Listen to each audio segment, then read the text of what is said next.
Eh bien salut tout le monde, c'est Projet X7 et aujourd'hui on va voir comment lire d'un fichier sur C#.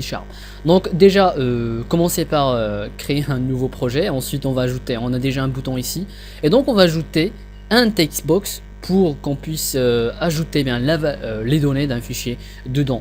Donc voilà, je vais ajouter un textbox ici, hop, voilà je vais l'ajouter à mon fort, et ensuite il y a un petit bouton ici pour qu'on puisse changer aussi l'auteur, et je vais faire comme ça, hop.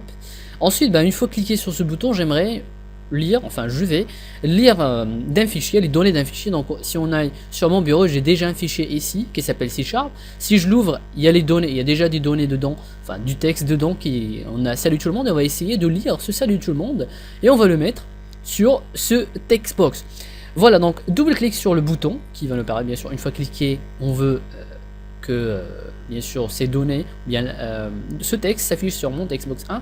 Donc la première chose, il faut importer une classe qui s'appelle system.io, et donc la première chose, allez ici en bas, vous avez déjà quelques importations, donc using system, donc ça c'est ce que bien sûr l'application en a besoin pour fonctionner, pour faire des déclarations et tout. Donc voilà, sautez en ligne ici en dessous de namespace ici et faites using.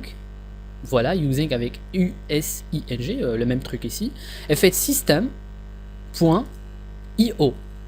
Tout simplement, et faites un point virgule pour des. Donc faites cette importation using system.io. Donc cette classe, ou bien cette librairie, si vous voulez, cette classe comporte des fonctionnalités qui nous permettent de manipuler les fichiers, créer des fichiers, lire des données d'un fichier et tout. Donc une fois fait ça, allez dans les codes de ce bouton et écrivez file. Enfin, il faut tout d'abord qu'on change la valeur, bien la propriété texte de ce textbox.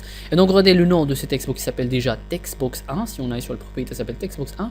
Et donc une fois ajouté ce textbox 1, écrivez textbox 1 .text pour modifier le texte, et faites égal, et écrivez file, ou bien file en anglais, donc F-I-L-E, faites point, et écrivez read all text. Donc voilà, écrivez là comme ça, file.read all text, et entre parenthèses, et dedans, on va faire entre guillemets, et on va finir notre code par un point virgule, et ici on va entrer le chemin d'accès de ce fichier, le fichier bien sûr que vous voulez utiliser. Donc je vais aller, voilà donc le fichier que je vais utiliser. Comment obtenir son chemin d'accès? C'est simple, cliquez avec votre bouton de souris droit, allez dans propriété, ensuite allez dans sécurité, et voilà son chemin d'accès.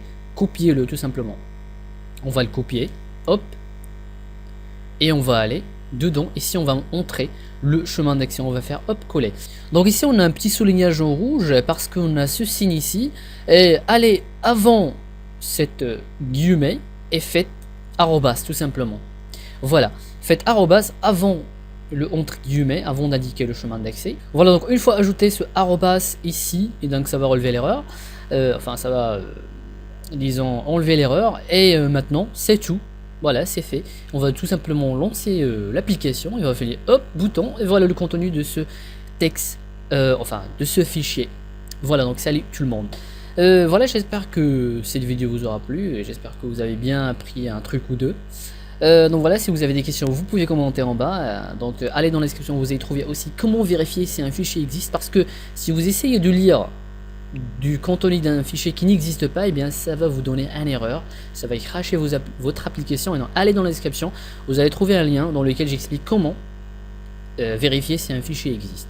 Et voilà, pour ma part, je vous dis à très bientôt, merci.